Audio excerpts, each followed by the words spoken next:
Good evening and welcome to those that are joining us this evening. My name is Melinda L. Johnson and I'm the Director for Community Engagement and Advocacy with the YWCA Hartford region.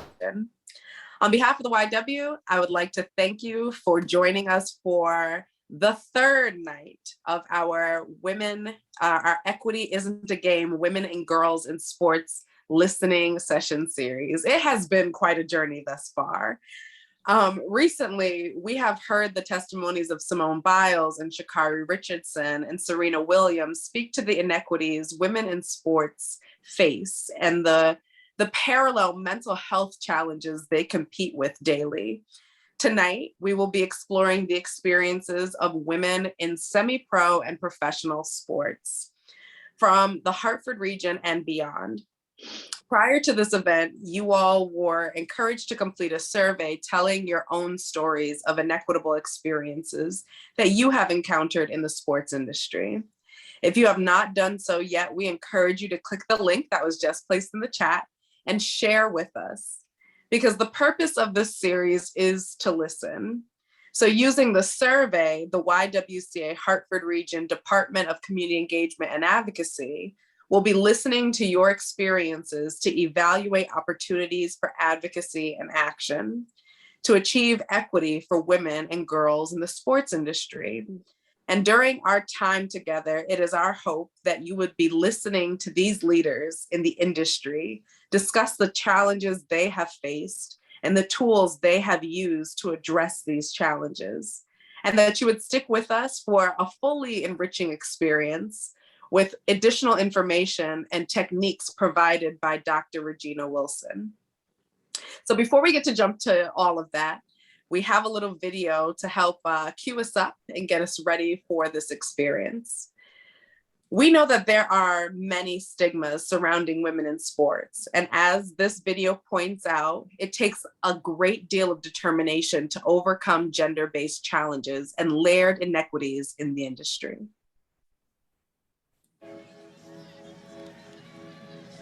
If we show emotion, we're called dramatic. If we want to play against men, we're nuts. And if we dream of equal opportunity, delusional. When we stand for something, we're unhinged. It's super, it's gonna need to calm down. When we're too good, there's something wrong with us. And if we get angry, we're hysterical or rational or just being crazy.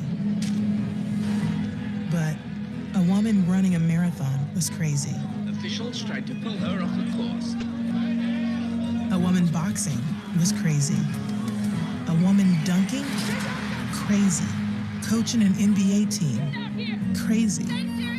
A woman competing in a hijab, changing her sport, landing a double cork 1080? Or winning 23 Grand Slams, having a baby, and then coming back for more? Crazy, crazy, crazy, crazy, and crazy. So if they want to call you crazy, fine. Show them what crazy can do.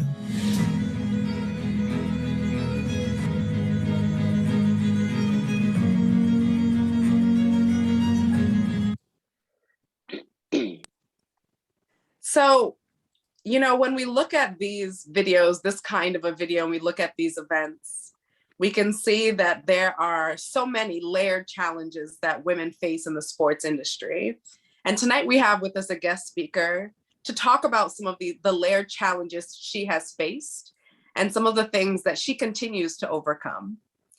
Paralympian gold medalist Victoria Arlen joined ESPN in December 2015 as a features reporter and now works as a host and reporter. She is most often seen on SportsCenter Right Now.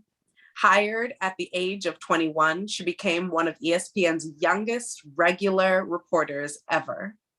She made her ESPN television debut as a features venue reporter at the 2015 Special Olympics World Games in Los Angeles. Arlen has a remarkable story of overcoming odds and adversity. At 11 years old, she was diagnosed with two rare conditions: transverse myelitis, and acute disseminated encephalomyelitis. She soon lost the ability to speak, eat, walk, and move.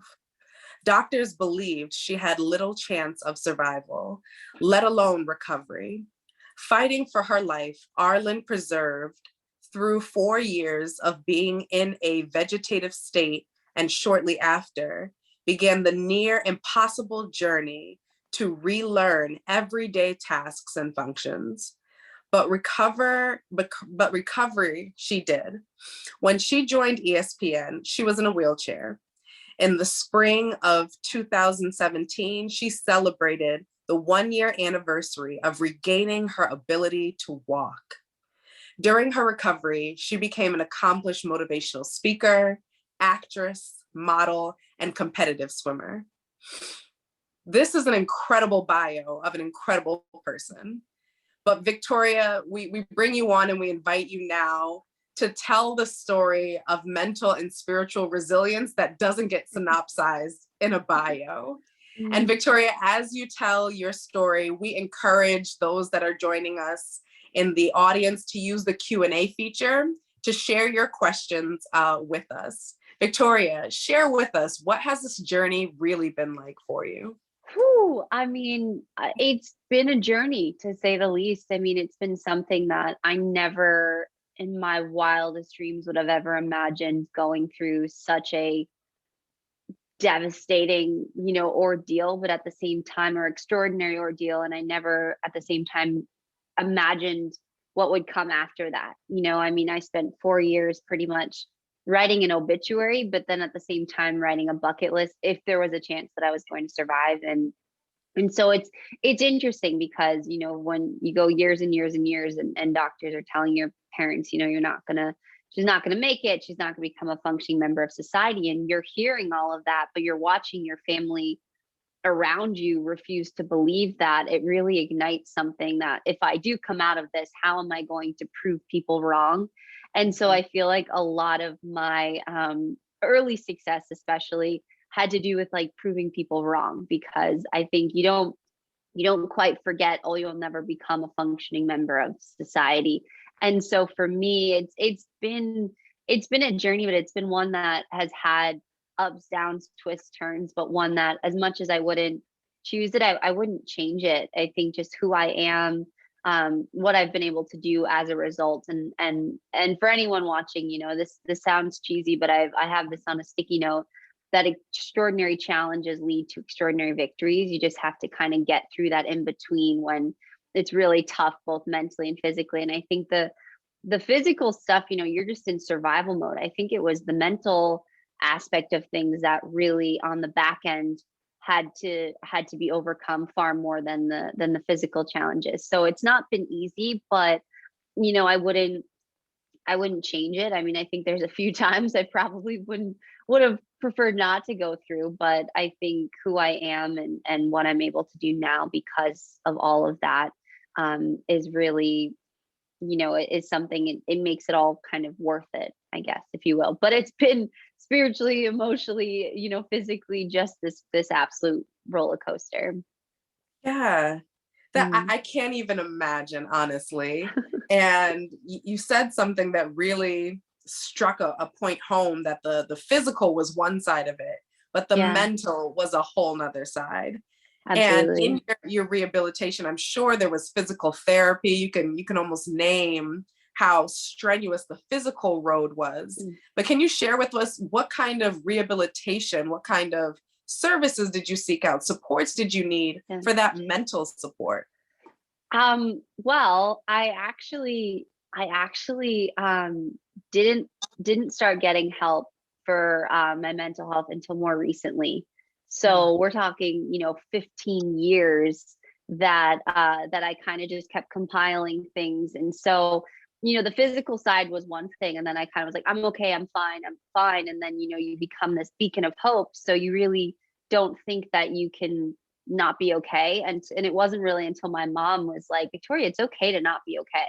Like, it's okay. I think whether you're an athlete or you work in, and you're more public face in the media, and I'm both, you're expected to put on this facade, if you will, because you've reached that pinnacle, you've reached that success. And so I never really gave myself the chance to deal with that side of things. No, I didn't. We didn't talk a lot about, post-traumatic stress. And for me, I was like, no, I'm fine. Everything's fine. Everything's fine. And I think I wanted to be fine. And then this last year, I think it took a lot of us back, and it allowed a lot of us to really take the time and be like, well, actually, I should really be addressing, the mental side of things that I never really dealt with. And I think when I wrote my book, that's kind of what opened the Pandora's box, if you will. But then I was like, everything's fine. I'm fine. I wrote the book. I let it go. Like I'm too busy. I can't think about this. And then this past year, I think that was the biggest gift I could give myself, as I was like, if I've gotten this far and have all of that I need to deal with, what if I took a step back and actually dealt with these things, how much further I could go. And so I think for me, that was the biggest thing, was really taking that time and saying, okay, I've been through a lot. I really owe it to myself to become the best version of myself. And I think also when you have a support system that isn't afraid to step in and say, hey, why don't we look into some therapy, or why don't we look into, getting a trauma specialist and dealing with the trauma you went through. Because I think when you really sit back and you look through, you're like, wow, this is really messed up. Like I've been through some stuff. And so I think my mom was a huge role in that too, where she really was kind of like, it's okay. You don't have to be running a million miles an hour, making yourself busier. And I think this last year, when the world kind of stopped for all of us, it allowed us to be with ourselves and realize. And for me, that's when I kind of realized, like, hey, I want to get on top of this, so this doesn't get on top of me. Yeah. Wonderful way of putting it. I mean, women, we're very good at being forward facing and looking at the future and having goals and visions.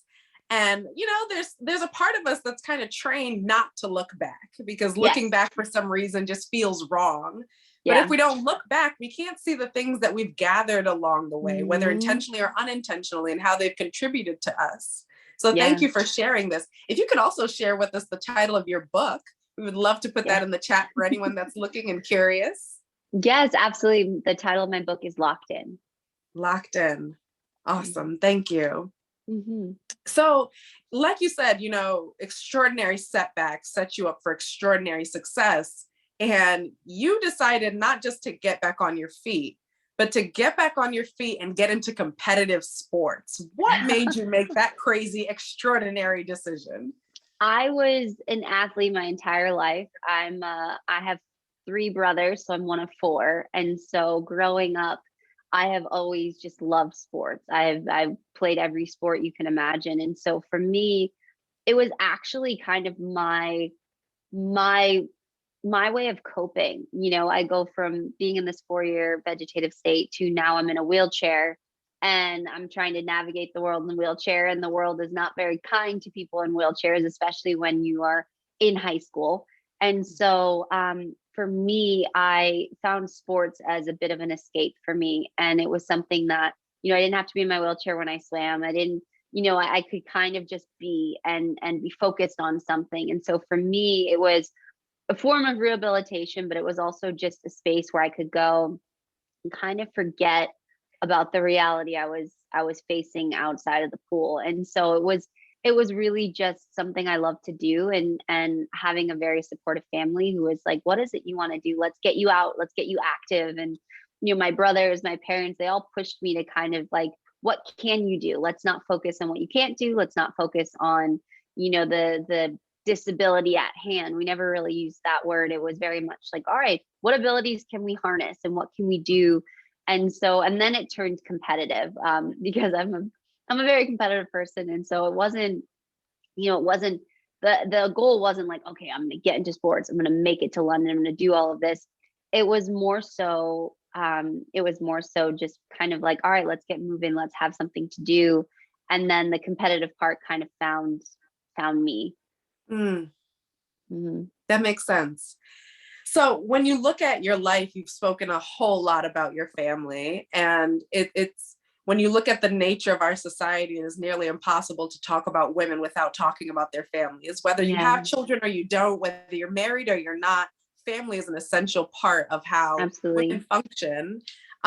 When you look at your family and the role that they've played in your overall work as a person, as an individual, and where you are right now, what is it that you feel that your success is giving back to them at this time?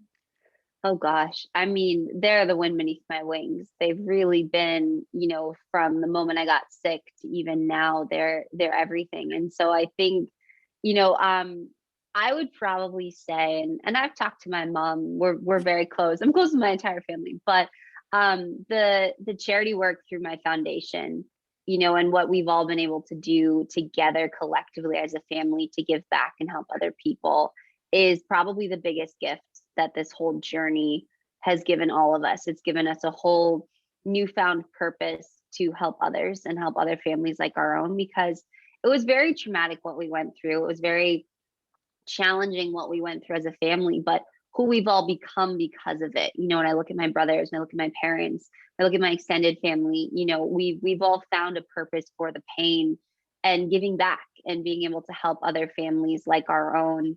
I'd say that's probably the biggest one. And I think, everything that I achieve and accomplish, my family is always so proud of, and I've dedicated all my successes to them. But I think the biggest one, honestly, is what we've done through the Victoria's Victory Foundation, and as a family, how we've all learned.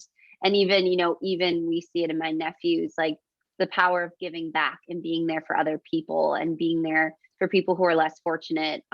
That's the biggest one for all of us, and how we've all together as a family learned that we can take, our test and make it into a testimony to help other people like our family, because there's so many people that are going through so much adversity and so many different challenges and feel alone and feel like they don't have that support. And so as a family, we've been able to be that support for other people. Thank you. Really quick, we want to check and see if there are any questions going on in our Q&A. So Terry, do we have any questions in the Q&A right now? No, not at the moment. All right. Then Victoria, I want to ask you this final question. Okay. So a layman to sports would say, oh, well, we must have addressed all the issues of inequity when it comes to disability participation, because there's adaptive sports these days. Mm-hmm. What are some of the challenges that you have seen firsthand facing individuals with disabilities? I think honestly, the first one that comes to mind is you're looked at as less than. You're looked at as an inspiration. And I remember when I was trying to find a swim coach, I would be looked at, and then they would put me with, 8-year-olds, and they would put me in a special section of the pool and not give me anything competitive to work towards or give me the time of day. And it wasn't until I found my swim coach who he's like, I'm not going to treat you like any different. He goes, I'll help you get in the water. I'll help you with what you need. He goes, but I'm going to train you like all my other swimmers. I hope that's okay with you. And I was like, out of all the coaches I have gone through, probably about 10 at this point, you are the first person that's actually just going to treat me like an athlete. And it paid off in dividends. And so I think the biggest one is that, where people will see a disability or see the word Paralympian, and then you're immediately looked at like, you're so inspiring. And I was like, there's nothing inspiring about me practicing and like wanting to throw up right now. Like, I'm literally trying to work towards a goal here. And so I think that's the biggest one, is there's this, you're inspiring because you got out of bed basically. And that was the hardest thing for me, is because I was never treated any different at school. I wasn't treated any different with my family. And so for people to turn around, I'm like, why? Just because the fact that I was in a wheelchair, did anyone look at me different or just kind of look at me and be like, good for you? Like, you're not saying that to my teammates. So why you wouldn't know whose wheelchair that is. And then just because I get up and get in a wheelchair. So I think that was the biggest one, is there's this assumption that you're less than, and that hasn't gone away. And even I'm not in a wheelchair anymore, but I have friends who still are, and they still deal with that on a day-to-day basis, is where they're kind of looked at as in, you're inspiring for doing an everyday task, when it's like, well, no, I'm wearing a different pair of shoes than you. And that's really how I wish it was looked at. Unfortunately, we still have a ways to go, I think, with that. I think there's been a lot more awareness in the last decade, but I think there's still quite a bit to go when it comes to being looked at differently, just because, you know, you have a prosthetic, you have crutches, you have a wheelchair. Victoria, thank you, because the story that you shared is definitely more than inspirational. It is one that I think will help individuals understand that no matter what challenge they're facing, especially women who are endeavoring to compete in life, no matter what challenges you are faced with, that there is a choice to be made to engage in the competition, to say that I am a competitor and I can rise to this occasion. So Victoria, thank you for sharing your story. Thank you for joining us tonight. And we so appreciate all that you have shared. Thank you. Thank you so much for having me. Awesome. Victoria spoke about a lot of things. And one of the significant things that she mentioned was the importance of recognizing that when we talk about women and we talk about women engaging in sports, there is both a physical element of fitness that must be there, and there is a mental fitness that must be there. But there are challenges to that mental fitness.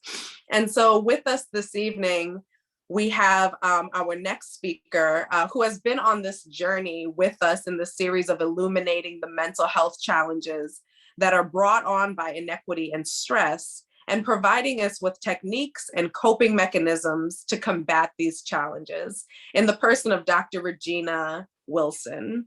Dr. Regina Wilson completed her master's degree and doctorate in clinical psychology at the University of Connecticut. She has been licensed by the state of Connecticut since 2000. Dr. Wilson has been in private practice for the past 21 years, but she has over 28 years of clinical work experience. In her professional career, Dr. Wilson has worked in a variety of settings, including child guidance and inpatient and outpatient psychiatric facilities. She has also provided clinical and administrative supervision for clinical graduate students at the University of Connecticut Department of Psychology and Mental Health Clinic. Dr. Wilson uses an integrative, dynamic, and holistic approach to partner with her clients to meet their therapeutic goals. Dr. Wilson is well-versed in evidence-based treatment modalities, including, but not limited to, trauma-informed treatment approaches, cognitive behavioral therapy, solution-focused psychoeducation, behavior modification, and dialectic behavioral therapy. Dr. Wilson is also a board member and vice president of the Connecticut BIPOC, Black, Indigenous People of Color, Mental Health and Wellness Initiative, where she has conducted numerous psychoeducational and healing forums for the BIPOC community. Dr. Wilson, we're coming to you once again for you to share with us on another level, when we talk about women in semi-pro and professional sports, what are some of the challenges? What are some of the supports that are needed? So, let me jump down the slide. So, first I want to say is I really appreciated Victoria's story, because she highlighted a couple good points that I wrote down of how one is, when you're in the public eye or when you're an athlete or, you know, public persona, there's a tendency that you have to present this strong image, right? You're not supposed to be weak. And again, we equate having any type of issue, whether sadness or grief or depression, with being weak. And that's, you know, the stigma of it. And that's something we have to change. Another point she mentioned is, which is why we're having this discussion, is the tendency to put our mental health issues on the back burner. Oh, I got to get my career first. I got to raise the kids. I got to do this. I got to do that. All the while, your mental health issues aren't being addressed. And then the third point that she said, she realized, is that she needed to address this now before it addressed her. And that's the other truth to mental health, is that if you do not address your mental health issues, they will take form in some other place. For example, too much stress will lead to heart problems. Too much stress may cause tension headaches. Not anxiety, too much anxiety, you know, you can have gastrointestinal problems. So whether you address it by talking about it, using coping skills, If you take it that way, it will manifest itself somewhere else in the physical or physiological realm. So what I like to today is talk about, and when we talk about mental health, what are we talking about? It just basically refers to the mind. Mental refers to the mind, and it means our mind isn't working as optimal as it is, right? So when we're experiencing, let's say, depression, we may not be able to think as clearly. We may not have energy. We may engage more in negative thinking. Female athletes tend to be at greater risk for depression, anxiety as compared to their male counterparts. And then this is where I was just saying, I talked about it becoming out physically. If you have mental health issues, you're not addressing them, it will affect your performance and your functioning. You may not have the energy to do things. You may be fatigued to the point where, you slip up on something like, I talked, I think last time about the Simone Biles story. She recognized that mentally she was not in a good headspace to perform that activity. And if she had performed it, she was concerned that she may have injured herself. So she did what she needed to do to take care of herself so she didn't put herself at risk. She listened to, something's not right with me mentally. I have something going on with me and I need to take a step back. And, when people criticized her, there were people who were saying, you're supposed to be a champion and you're supposed to just go out and do it. And this is the problem, is she's a human being first, the champion second. And so she needs to take care of herself. And she did. And I was very proud of her. I give her accolades for doing that. And so this is where just a sign, again, the components that are connected to stress and how it will manifest. And again, you have the body. Again, I talked about headaches. You can have taut muscles, muscle twitches, emotions, irritability, depression, anxiety, behaviorally, accident prone. You might have a loss of appetite. You might have sleeping difficulties. In your mind, you're not thinking clearly. Your judgment might be impaired. You're engaging into negativity, impulsive thinking. These are just some of the things that happens when, the mind is stressed. It takes on other ways of showing itself. What I also wanted to talk about is sometimes what's also important is recognizing, when I say anxiety, well, what does anxiety look like? So anxiety, these are just some of the symptoms of anxiety. Again, excessive worrying, sleep disturbance. I'm just skipping through some of them because, for time purposes. There's times also like people with a panic attack, which is under the category of anxiety disorders. A panic attack can look like you're having a heart attack. That's how intense it can be. So again, once you have awareness of some of these things, you know what might be going on. Depression, you can have sadness, mood swings, kind of hopelessness. Activities you used to do before no longer have the same excitement for you. Behaviorally, you might have excessive crying, irritability. People don't often associate irritability with depression, but it's like an agitated depression. You have restlessness, social isolation, sleeping. Maybe you're sleeping too much and not enough. In your body, again, some people will overeat or undereat. Cognitive, you can't concentrate. Kind of slowness in activity. Your ability to focus is off. Sometimes in extreme forms that you may even have thoughts of suicide. And then you have the weight gain or loss. I wanted to add burnout in here because I think when you're playing abroad, for some people, usually you're playing a sport here and then you go over there and, oftentimes people have families. So I think the toll of having this round the clock schedule can, take a toll on you. So just to give it a definition of burnout is a state of emotional and physical mental exhaustion from the result of excessive and prolonged stress. And again, how you may see burnout is you're just tired and drained. You have, because of lowered immunity, you're maybe more prone to sickness, changes in appetite and sleep. And you will see with some of these, the symptoms overlay each other. And that's not unusual. So again, this is why if things go on for a prolonged period of time, where you want to either seek out your medical professional or seek out a psychotherapeutic professional. Burnout with emotional, a sense of failure, self-doubt, feeling trapped, defeated, feeling alone, very negative or cynical about life. And then behaviorally, you kind of start withdrawing from responsibilities. You want to leave work early. You're using food or alcohol, drugs to cope. You might take your frustrations out on others. Again, these are just so that you have awareness of what the symptoms are. So if you're experiencing these things, you may have an understanding of what's going on. Now, when we think about issues that might be associated with semi-pro and professional athletes playing abroad. Now, again, as I put these symptoms up here, doesn't mean everyone is going to experience them, but these are some of the things that you may be experiencing. Isolation, the idea of, you're away from your family, away from friends. You're in this country where you may not have been able to build a support network. Even your teammates are usually native to that country. So again, you may not have connected with them. So I think what's important is to make sure, that you have the social media where you're able to connect with family, able to still get your supports in place. Take pictures, photos of memorabilia, stuff that will remind you of home.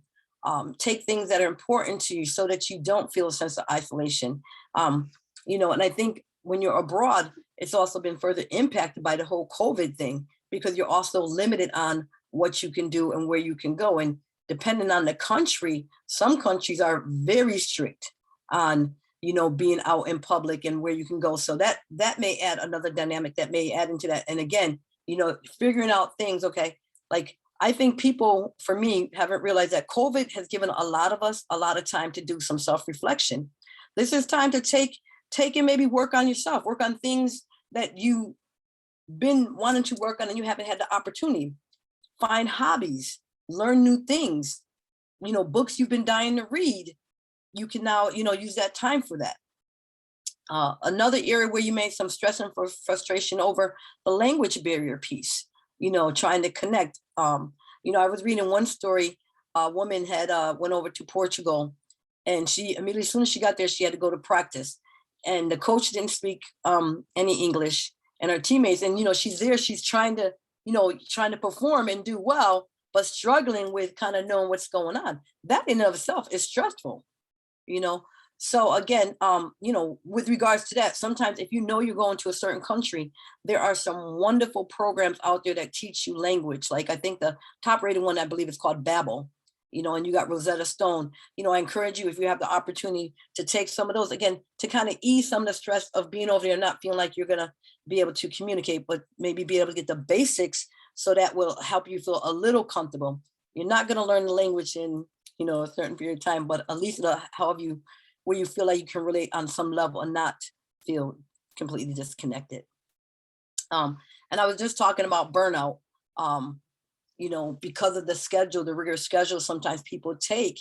I think after a while, it takes a toll on you. And, the essence of why you started to play this sport, the love for it, now becomes something maybe you're not so in love with anymore, because it becomes work. It becomes something you have to do, and the love isn't there anymore. And sometimes with that, maybe you need to take a break, take a step back, go back to looking at what about the sport made you fall in love with it, and trying to reconnect to that. Using relaxation. Later on, I'm going to talk about doing a self-care plan that is really going to be helpful to burnout. You also have the pressure to perform. Here again, you're in a foreign country, and you want to hold your spot, right? And so there's probably a lot of anxiety around that. Again, being able to manage your anxiety, knowing how you're skilled at this. This is what you do. This is what you excel at, right? Not allowing that inner critic to come up and take over for you, talking that inner critic down who's saying, you can't do this. And then the last piece, because we're talking about equities, contract and negotiations. Women have the tendency to not to know their worth. We don't realize, like, someone will put something in front of us and we think we have to accept it, and not considering that we are offering a service, right? And so you need to understand that your abilities your skills, who you are, all combine into knowing your self-worth. If you don't feel good about yourself, if you don't know how much you are worth, like I asked this client one day and I said to her, I said, what is your worth? She was trying to put it into a monetary thing for me. And I just kept waiting for her. And it took her about 4 months of working together for her to realize that when I was talking about her worth is everything that she offers, the gifts that she has, her talents, all these things have to be factored in to when you're negotiating your contract and realizing that you don't have to accept what they just offer you, that you have skills, you have worth, you have value.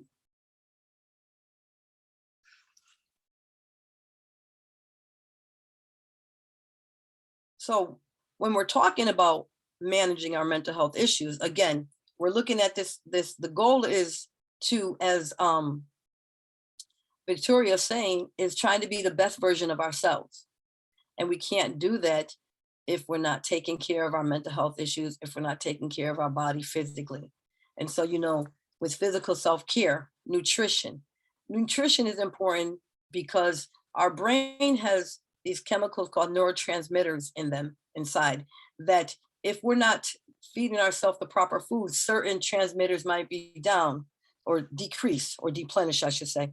And so, for example, I'm going to give you an example of serotonin. Serotonin is the neurotransmitter that is associated with lifting up our mood. And so when people are depressed, we know that there's a decrease in serotonin, probably decrease in dopamine and norepinephrine. And so like the medications that are given are literally called serotonin selective reuptake inhibitors, which means it prevents the serotonin from leaving.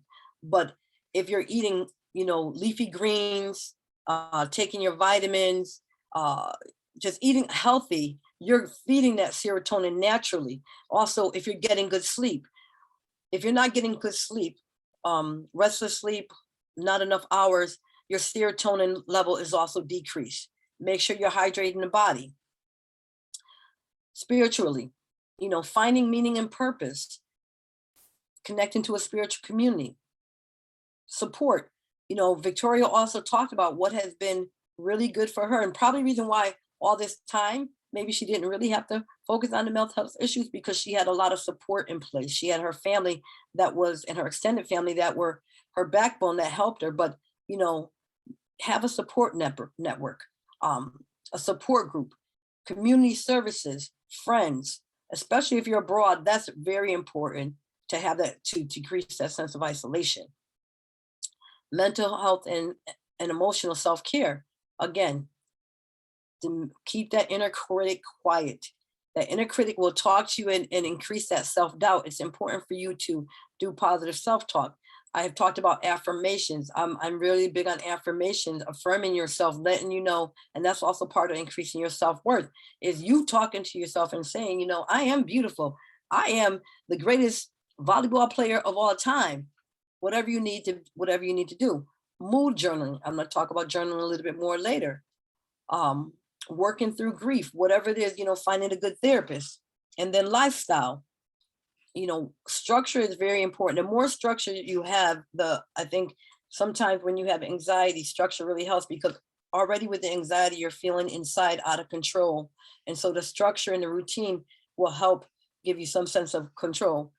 Relaxation, setting goals, taking time, doing pleasurable things.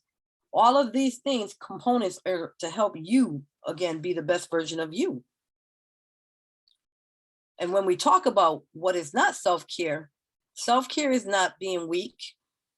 Getting your mental health addressed doesn't make you weak. It actually makes you strong because you know that you have things going on that you need to address. It's not only for some people. We all benefit from, taking care of our mental health and engaging in self-care. It's not the same for everyone. I like going to the water. Someone might like going into the forest. The important piece here is that you find out what works for you, what's going to help you in terms of taking your self-care. It's not something to keep quiet about. Again, as I mentioned earlier, and as we're talking here, in sports, mental health is not something that seems to be enough paying attention to. And there's a lot of great coaches who have been the mental health support for their players, but that's not really their role, so you can always turn to your coach, you can turn to friends and family, but there's also, if you need to seek out professional support, that's okay too. And then it says, but self-care is whatever it looks like to you. And an extremely important and extremely healthy way to manage stress, to achieve success, and to always make sure you're doing your best. So what are some things I really wanted to highlight as a tool, especially being abroad, is self-care and what that would look like and how to go about engaging in self-care. So you want to create a space for yourself and have a personal practice of where you're working on emotionally cleansing and nurturing yourself spiritually. Approaching each day with new purpose, be productive by outlining your daily structure, staying connected to what you find meaningful and brings you joy. Review your supports available to you, create new ones if necessary, and utilize them. There's one thing saying people say, I know I have this person and that person available to me, but do you actually utilize them? Try to have fun, make new friends, do different things. This is what I'm really big into, this one, where purifying your environment. I love burning sage. I have the little cones, the Palo Santo cones, and I have my essential oil diffuser. Those are things I like to do, but again, there's truth in burning sage and Palo Santo, eliminating negativity in environment. Here's another little thing I learned. A bay leaf, if you close your door, this is for anxiety. If you close your door and let the bay leaf burn and then come back in, you will sense there's a whole different in the atmosphere. Observe your diet and choose healthy, delicious food, which we talked about, the importance of, processed foods and will eventually wreak havoc on the body. We know it leads to gastro problems. You eventually crash and you're low energy. And then it's just you just do the cycle. Exercise, you athletes, that's what you do on a daily basis, but maybe our exercise can be doing yoga, doing something different outside of what you do on a daily basis. Again, we talked about getting adequate rest and sleep. Utilizing relaxation techniques to decrease body tension and manage stress. We talked about before about progressive muscle relaxation. I talked about just doing the simple breathing, taking that breath in through the nose, holding it, and then letting out the belly. Something as simple as that. We talked about mindfulness and meditation. Meditation is nice to help allow you to get clarity of your thoughts and just taking a moment to kind of maybe prioritize what you need to do and, or focusing on a solution that you're looking for and just focusing on that and waiting for, the answer to come. Setting new goals, new personal and self goals. So maybe this week I want to work on maybe going out and doing one activity, one social activity. It's a goal you set for yourself. Avoid being self-critical, have compassion on yourself. I think as athletes, you guys are, again, taught to be strong and not be vulnerable. It's okay. Give yourself permission to take a break. Give yourself permission to address your mental health issues. Use positive self-talk to reassure yourself, to cope effectively, and to allow yourself to see that there are always choices. And the last thing is just taking responsibility of your life. Understand yourself, your behavior, your thoughts, beliefs, and motivations. Victoria said, you have to put, it's you feel like you have to put this facade on. And I think that's one of the things that we have to also change is, the first speaker talked about being authentic, being transparent, being self-aware. This is who we have. This is who we need to be. This is in order to help ourselves be the best versions of ourselves. And then another tool to use is journal writing.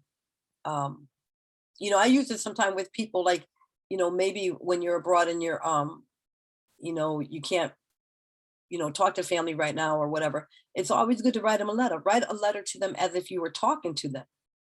You can use journal writing to deal with some of the burnout, the depression or frustration, where you can write out the things you're feeling. You can vent. It does help to reduce anxiety. You can problem solve with journal writing. As you set goals, you can track your progress by revisiting the other things. I don't know if any of you guys kept journals, and then, you've gone back years later and you're like, oh my God, I can't believe I felt like that. Because you can see now where you're at now today, that those things that were going on are no longer existing. And then you can also then take it a step further and say, okay, looking at the steps that how you got from that place to that place. It's also a way for you to track any symptoms from day to day so that you can recognize your triggers and develop better ways to control them. So that's basically my thoughts. If people have any questions or comments you want to add. Yes, definitely. If there are any questions, please put them in the Q&A feature. We are going to refer to a lot of what Dr. Wilson was talking about in our conversation with our next two panelists. So Dr. Wilson, thank you so much for that presentation. Terry, do we have any questions right now? None in the chat right at the moment. Awesome, thank you. Thank you. So I do apologize for the sniffles and the pull-ups. I am working through something, but I am excited that we have with us this evening two phenomenal individuals to participate in our panel discussion. Dr. Wilson has illuminated so much when it comes to mental health. And now is an opportunity for us to hear real life applications, as well as some of the other techniques and challenges that have been met by these phenomenal individuals. So with us this evening, we have Sydney Satchel. Sydney Satchel is a Hartford, Connecticut native, and she holds a bachelor's degree from Howard University, where she graduated magna cum laude. While at Howard, she was also a member of the Division I women's lacrosse team. Presently, Satchel is a member of the U.S. women's national sitting volleyball team and trains full-time in her pursuit to Paralympic gold in Tokyo, Japan 2021. And we'll need an update on that because I'm sure some things have happened. She proudly serves in her local church, the Place of Faith. Satchel is a charismatic and dynamic speaker committed to living life to the fullest. She has experienced unforeseen turns along her journey, but her positive approach in the face of adversity has yielded a renewed spirit. Known as an optimist and the ultimate encourager, Satchel has shared her moving message with audiences throughout the East Coast. Sydney, we are so glad to have you with us. And our second panelist joining us this evening is in the person of Oliver Macklin. Oliver Macklin has a long history in recruiting, representing, and working with top talent. In women's basketball, ODM has managed to have in almost every WNBA draft class a good number of players that have been drafted. Through the service and support of ODM, players like Kaya Stokes, Johanna Leadham, Jordan Cooper, just to mention a few examples, have had the opportunity to be selected as a draft pick in the WNBA, and afterwards have had or are still having good careers overseas. In addition to the WNBA players, ODM is representing an important number of players which have had made a remarkable presence on the European basketball map. Naming in this regard, players like Morita Reed, Emily Caddy, Angel Barrett, and Stephanie Murphy. And Oliver, I'm sure you can correct any mispronunciation that I may have had. As well as on the men's part, ODM has had the honor of representing clients like Doug Wiggins, Jordan Williams, Desmond Williams, assisting multiple players that had been drafted in the NBA or had signed a contract to play in the U.S. Professional League. So Sydney and Oliver, we are so glad to have both of you with us this evening. Sydney, there has been so much conversation tonight that I saw you smile and laugh and tickle to yourself just to signal that there was something there that was familiar. And Oliver, this being our third conversation on equity isn't a game when it comes to women and girls in sports, there has been so much conversation had about the importance of male allies. So we are grateful to have you as our first male guest in this conversation. So diving right in, I wanted to give you both a chance just to open up and speak to your experiences. Mm-hmm. And I wanted to begin with Sydney. Sydney, you heard earlier Victoria, speak to her challenges when it came to the disability that she faced. And you too have had certain challenges. If you would just like to share with us what this journey has been like for you, we'd love to hear from you. Yes. Hello. Hi, everybody. My name is Satchel. I'm very excited to be here. Thank you for the invite. So a little bit about me, like you said, I'm from Connecticut. A crazy situation happened between myself, a car, tree, and some ice, January 2015, which led to the amputation of my left leg. And so I've spent my entire life holding my identity as an athlete. And as you can imagine, something so traumatic, I was the only one in the car, but something so traumatic led me, and I was like trying to find myself. And so I found sitting volleyball, and it's been like such a great experience to be one on the able-bodied side, the more traditional sports side, and to now be experiencing professional athleticism that I only dreamed about in the lacrosse world. That doesn't currently it's getting its momentum for sure. But now as a sitting volleyball player, it's been absolutely tremendous. And so I'm excited to be here. I live in Oklahoma full-time, training full-time. So I quit my job and am fully committed. And so glad to talk about all of this tonight. Wonderful. Do you have an update for us on the special Listen, y'all almost took me out. I might need to schedule a session with Dr. Wilson. And this is the part that I love because, and this is why, as a woman of faith, I am confident that everything is to my benefit, right? So, like I said, I started playing organized, I didn't say this, but I started playing organized volleyball, not just sitting at the Paralympic level, but organized volleyball in 2016, moved out to Oklahoma, quit my job, moved out here to be like, I'm committing to this. Summer 2017, I made the team, national team, professionals. In April 2019, I went to my first international tournament with the team, 2019. And then something happened last year. I to the point where I didn't make the Tokyo roster. It was the most disappointing thing in my life. Listen, that was my Super Bowl. Like that was the pinnacle. That's my Mount Kilimanjaro. You know what I'm saying? And so the part that I love is that now I get to talk about my experience about what happens when you don't make the team. Right.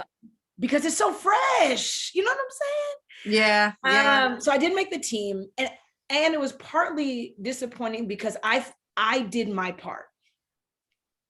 And we often hear athletes say at the end, hey, tell us about your game, being interviewed by Holly Rowe, the voice of like college basketball. Anyway, so they're like, we worked super hard and I'm just so proud of the work. Pause. It is not just about hard work. Hold on.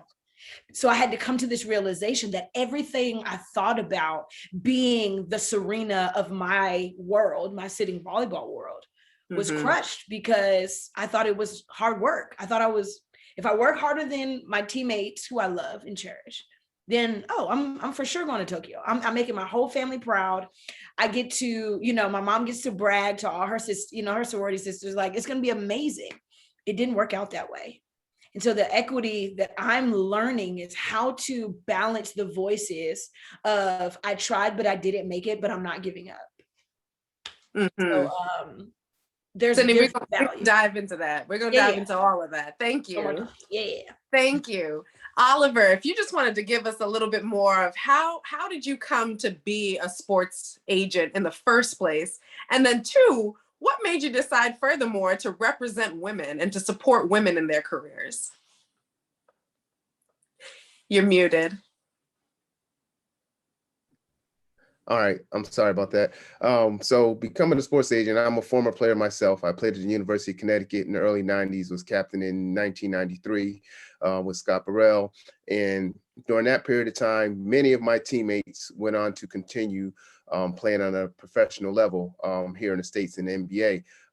I myself had opportunities in the European market, but, didn't make it to that level. So having these great relationships and talking to all my former teammates about why and how they selected the agents that they did, just furthered my discussions and conversations about just having very good, sound relationships with them. And that's what they were looking for in agency. Somebody who was upstanding, very respectful, made the separation between business and personal, and, always had the best interest of the client at hand, and not always seeing each individual as a dollar sign, but as a person first. And so that's one of the things that I stand on, and try to separate myself from with many of the other agents, is just the whole moral compass of what I do and not looking at each individual in regards to money, so because when it's all said and done, I like to build relationships that last well beyond their playing days. And that's how I like to factor in things when I'm recruiting and working with families. So as far as being on the women's side, it's not like it is on the men's side. In regards to the men's side, it's how can I put this? It's superficial to the point where the highest bidder comes into play. So it's not based on your values, your morals, and having decent relationships. Somebody is always more or less, not all the time, but a good percentage of the time, it goes to the highest bidder. And that's something I didn't want to be too involved with. Like I said, I'm a relationship person. And so if I can build a sound enough relationship and get the opportunity to have a sit down with someone, then my merit in my work and, what I've done in the past will show for me and give me an opportunity to, secure another client. Thank you for sharing. So let's get right into a couple of our questions. So Maria Sharapova, former #1 world tennis player, says this. She said, just like in any field, women have to endure and ultimately overcome challenges or misperceptions. Women are continuously judged for outward appearance by the media and the public. So projecting confidence in your own personal power and strength is paramount to redirecting that focus. Sydney, Oliver, why is physical appearance disproportionately a focus on female athletes in comparison to their male counterparts? What are your thoughts on that? And Sydney, more particularly, seeing that your body has gone through certain transformation. Man. Okay. Let's talk about it. I think it's more of a marketing thing than, and we have fed into it, I'll say it that way. Because when my body went from 2 legs to 0.5, I didn't think I was an athlete. I thought that my athleticism and my identity was completely thrown out the window until I had an awakening, so to speak, or another way to think about it. And the way I have experienced it, even now at the Paralympic level, man, when you look at an average woman, you don't like, that's an athlete. Like if we all close our eyes and we picture what an athlete is, they have muscles. If we're being honest, but some of my teammates who've won 2 gold medals, 2 silver medals, they have muscles, but they're not looking like Serena or some of the significant other, Allison Felix track. And so I think it's hard when you try to move women out of a submissive object, looking at them as an object, to somebody to be entertained by that's not small clothes and a good voice, but that you are inspired by their athleticism. And naturally, I just think we've been trained to look at men as more dominant, as more powerful, as prettier to look at, or as intriguing. And so they're just trying to find some way to bring the women into the athletic scene. So So it's a feeling that it's the overall socialization of our culture. It's not just a sports thing, but it leaks into that industry. I believe so. So Oliver, have you seen this with the women that you represent, or are there instances or examples that you can point to where you saw that disproportionately there was a focus on women athletes and their physicalities as far as how they appear versus their performance? Absolutely. So the perception that was out there, that women may be weak, they're not as athletic, they don't jump as high. And, these things tend to linger in people's minds. And that's not necessarily the case. If you are a fan of any particular sport, if you take the time and watch, you'll see the abilities that women have that are just as phenomenal as any man that's played the game. Prior to becoming an agent, I coached high school kids. And they would always ask, can we go watch the UConn men's basketball team? Can you get us to a practice? And I would say, no, but I can take you to watch the women play because they're just as well, just because they're not jumping as high, but they're very skilled. And that's what you guys need to see, so some of the elite athletes of the world, you guys will never be, but you can learn a lot from watching women play just because they're not touching the top of the backboard, but they're very skilled at what they do, and you can learn a lot from them. So just changing people's mind and their thought and perception of how women can compete. That's what we've been up against. And, I like some of the ads that are out there. It's like, oh, she's good for a woman. No, I'm good as a player, not just because I'm, and so, and just showing those equal terms across the board in all sports that women are just as powerful, just as strong, and can, perform and do the same things. I loved what Dr. Wilson was saying, and I kind of got on the call a little later, I apologize, but just touching on mindfulness, just touching on the mental health perspective of it. And, a lot of things that people won't touch in regards to what folks are going through in regards to athletics, but are very real and necessary that we speak upon those things that will help encourage folks to build themselves and be stronger as they move forward. Mm-hmm. Thank you for sharing that. I think when we talk about women in sports, there's always the conversation of women being in sports, but nobody asks, what made them think to get into that in the first place?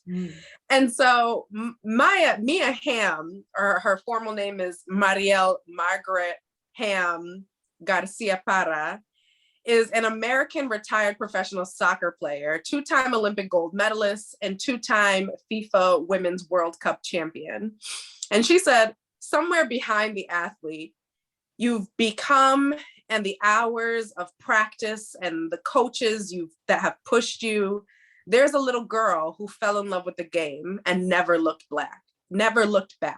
Play for her.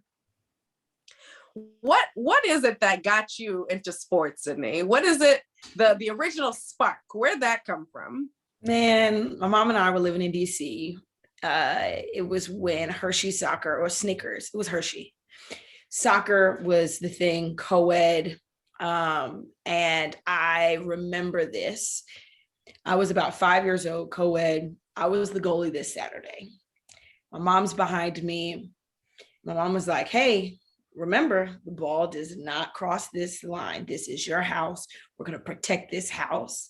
And I was a really aggressive kid. So this was her way of like, do not let it happen. And so the ball's coming, mosh pit style, that was the technique.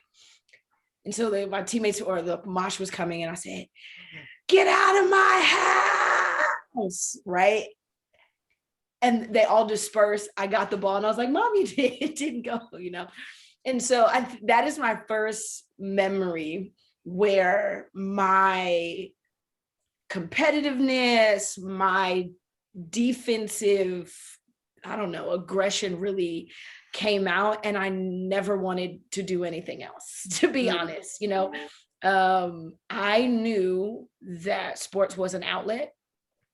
I knew that I was just skilled at it, and it was so much fun, and that's my point of origin. And honestly, I haven't looked back. I have loved it, and it's been really, really good to me.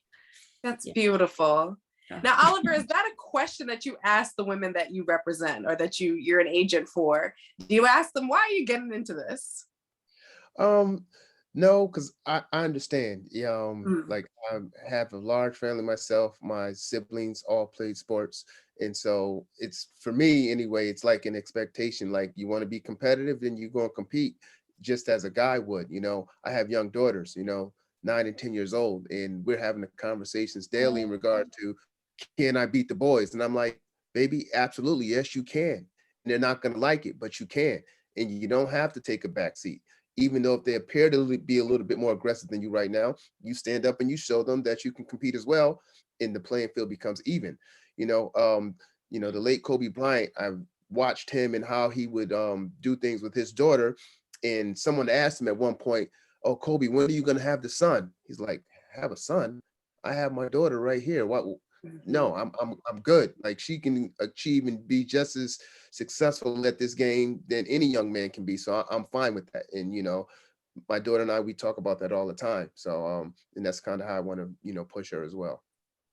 That's wonderful, because the thought is always there at the forefront. It's funny that you bring that up, because the question is never, father, daddy, whoever the male figure in life is, can I win? It's always, can I compete against the boys? And that's the challenge that we're talking about here, that somewhere in our culture, there's embedded this perception of inequity, that the ultimate form of success is beating the male, not just personal success. Mm-hmm. And I'm grateful that there are the Sydneys and the Olivers of the world that are out there transforming that narrative.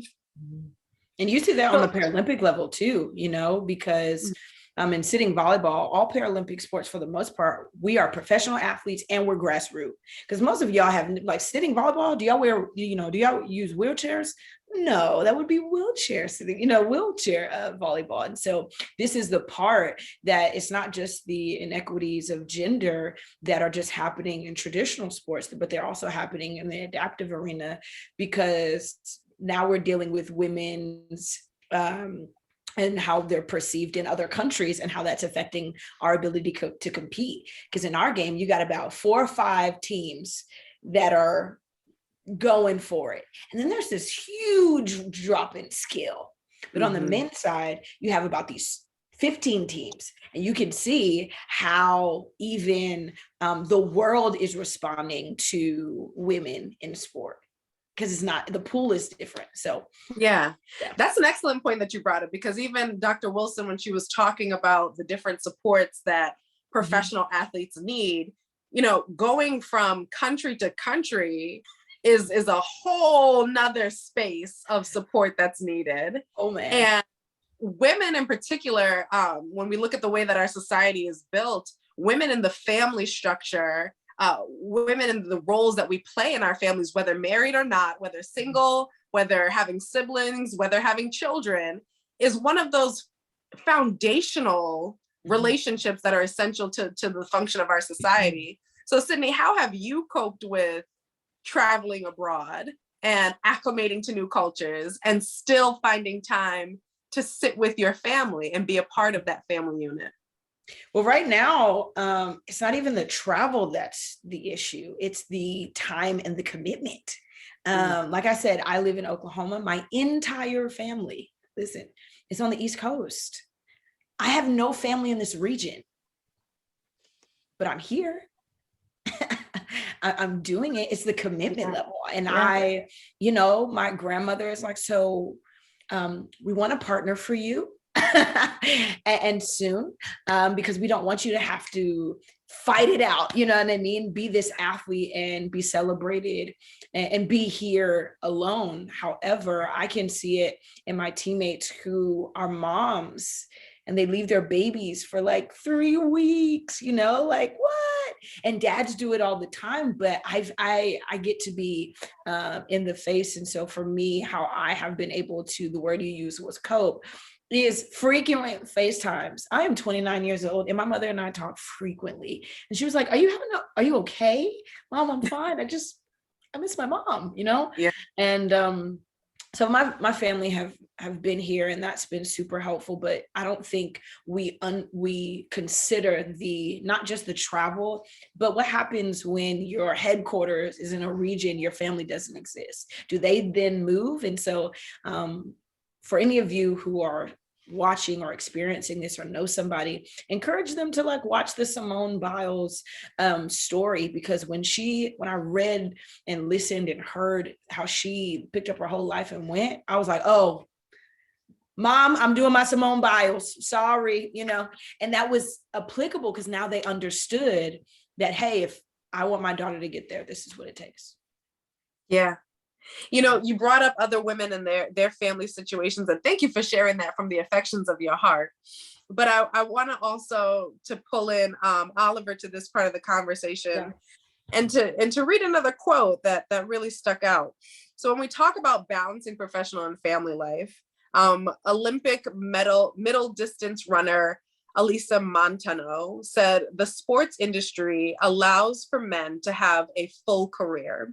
And when a woman decides to have a baby, it pushes women out of their prime. Montano told the Associated Press in 2019, when I told my sponsor I wanted to have a baby during my career, they said, simple, we'll just pause your contract and stop paying you. So Oliver, when you hear things like this and you have played the role assisting women in negotiating their contracts, what are the challenges in work and family life balance that are distinct to women in sports? So I fortunately have had the experience to have, some of my clients who actually have children and took them abroad with them and have them here in the States as well too. And, one of the biggest challenges are most of the time women are the primary caretaker. And if a male has a child, he can leave the child with the respective mothers and continue to go on and play. And there's no pause in his payment or in his professional career. Whereas a woman, the majority of them is like, where I go, my child comes. So now that affects, she's going to need her own apartment. She's going to need a 3-bedroom opposed to a 2 and things of that sort. So we've had those challenges, but just being supportive of them and being adamant to the teams that were pursuing them that there's no other option. No, she's not going to leave her child back in the States for the first 2 months to become acclimated. She's going to become acclimated with her children with her. We're going to need a nanny and we're going to need daycare or, appropriate schooling for the particular age of the child if you want them to come. Otherwise, it's not going to happen. That's the only way it's going to be. So being supportive of them in those regards, and letting them know that, yes, you can have a child and continue your career. One of the young ladies, she had her kid directly after college, kind of unexpected, unplanned situation, all in tears, thinking that basketball would never happen for her. And I told her, you'll be fine. You take care of yourself, you take care of your baby. And once you have your child, you continue to work and get back in the playing form, and we'll find a situation for you. And she went on to have a successful career, even with her child, which is how it should be. Mm-hmm.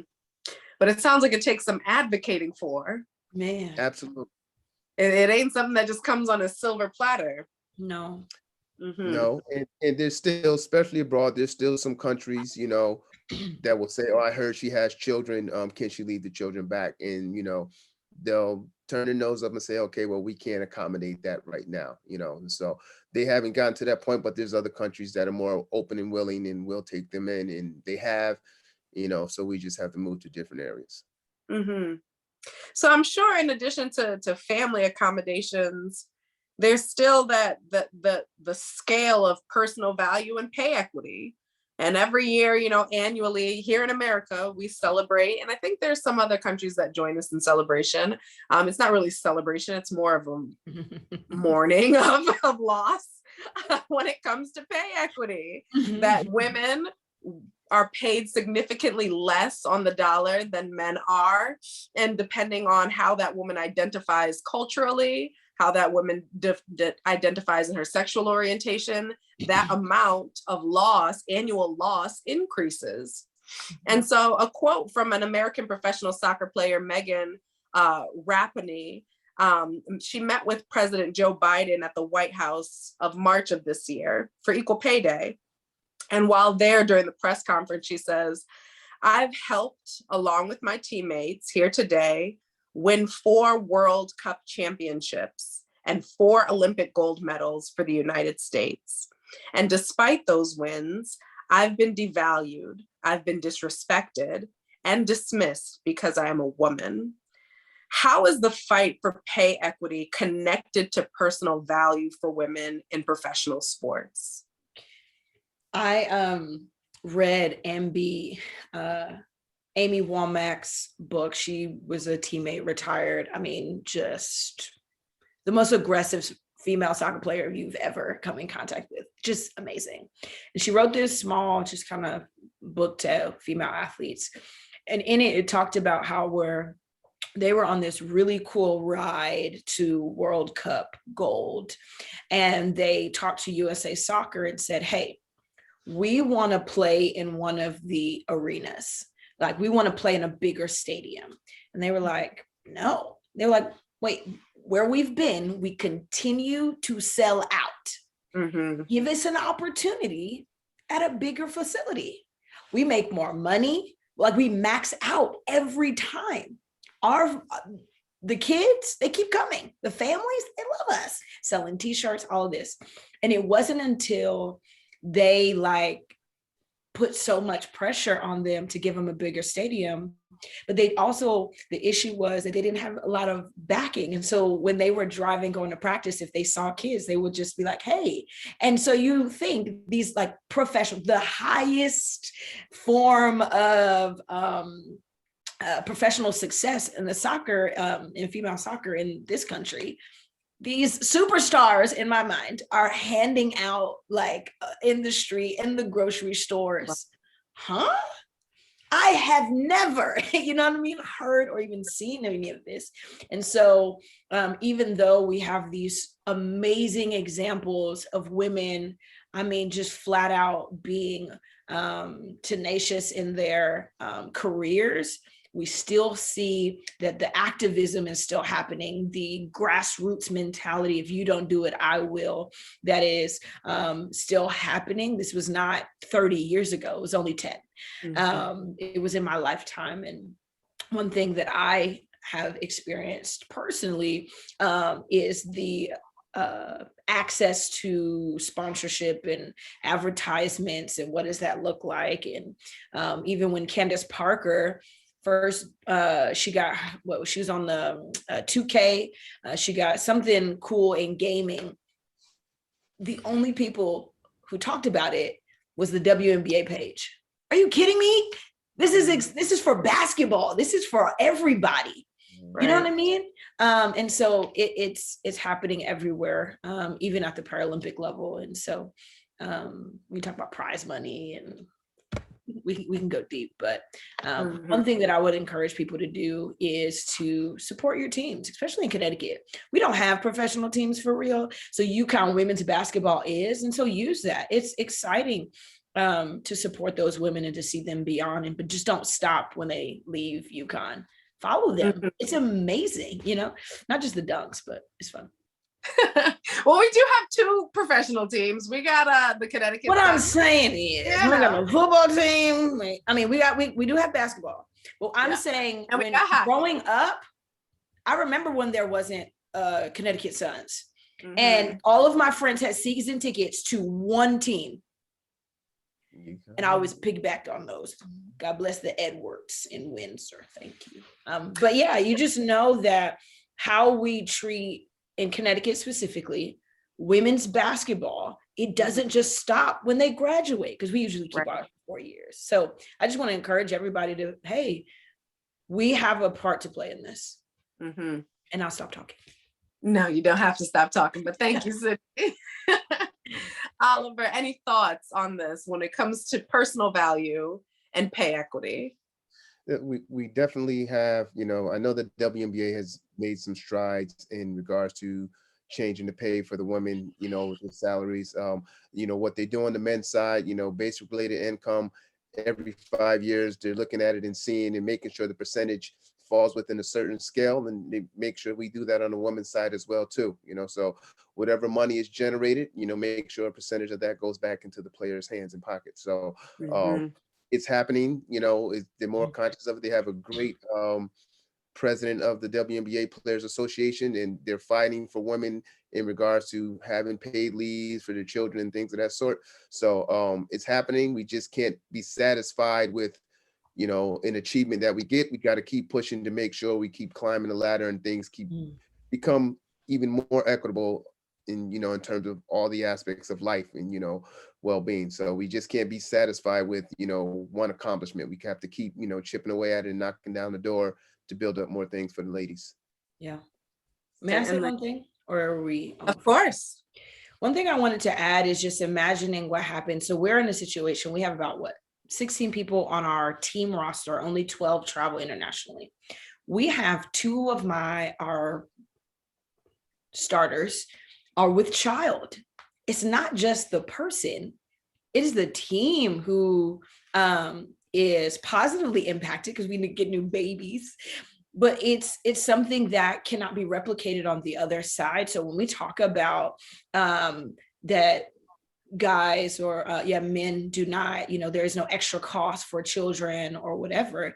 Yes, but there's a benefit that when my teammates have their cute little kids, that we want them to come back and compete, and we want them to be, especially in team sports. And so there are many levels of impact when it comes to the value of an athlete, and it differs on each side. So I don't know if there's always that equal, but the value is different. And I loved what the WNBA offered when they were in that bubble last year, is that players had their kids with them, and I was like, please, everybody pay attention. And so I just want to encourage us all sincerely, watch female sports, be amazed, tell somebody, because you don't want the next generation to devalue women like our generation has. And we have a real responsibility to promote and support that. Thank you, Sydney. As we're preparing to wrap up, we want to turn to Dr. Wilson for final questions. I actually had a question for Mr. Macklin. As I was kind of getting the presentation together, I read that overseas tend to pay more money than in America. What kind of impact do you think that has on the players' kind of self-worth as compared to what America is willing to pay them as compared to a foreign country? The ladies talk about it all the time. It's like, why can't we get that here in the States? And why do we have to go overseas, to, compensate, our salary and our self-worth? And, that's a continuing argument that we're having.